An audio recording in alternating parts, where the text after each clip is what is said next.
ආයිබෝන් හැමෝටම. අද මම අරගෙන ආවේ 2025 අවුරුද්දේ ඇනිමේෂන් සිනමාව උඩු යටිකුරු කරපු ඉතාමත් සුවිශේෂී නිර්මාණයක් ගැන විස්තර. ඒ තමයි කෙන්ජි ඉවයිසාවාගේ අලුත්ම අධ්‍යක්ෂණය 100 meters. සාමාන්‍ය ඇනිමේෂන් චිත්‍රපටයකට වඩා එහා ගිය මනුෂ්‍ය හැඟීම් සහ ක්‍රීඩාවක තියෙන දෙවන ආශාව මේ නිර්මාණයෙන් කොහොමද පෙන්වලා තියෙන්නේ කියලා අද අපි බලමු.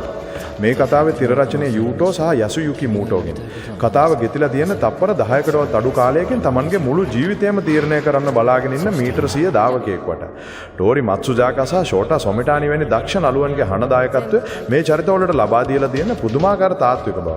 ධාවන පතයක දිවයින ක්‍රීඩකයෝගේ හෘද ස්පන්දනය පවා අපිට දැනෙන විදිහට මේක නිර්මාණය කරලා තියෙනවා. කෙන්ජි ඉවයිසාවා කියන්නේ සාම්ප්‍රදායික රාමයෙන් පිටත හිතන අධ්‍යක්ෂවරයෙක්. ඔහුගේ පෙර නිර්මාණවල වගේම මෙහිදීත් ඔහු භාවිතා කරලා තියෙන ඇනිමේෂන් රටාව ඉතාමත් ආකර්ශනීයයි.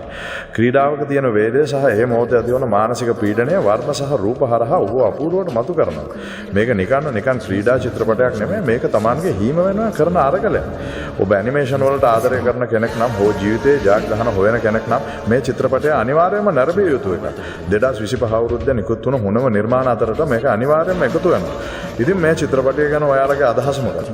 පල්ලෙහෙන් කමෙන්ට් කරන්න අමතක කරන්න එපා. මම තරිඳු මේ වගේ අලුත්ම සිනමා විචාරයක ආයෙත් හමු වෙමු. සුබ දවසක්. 全てを記録にかけるとは現実が何かあの一瞬は何のためにある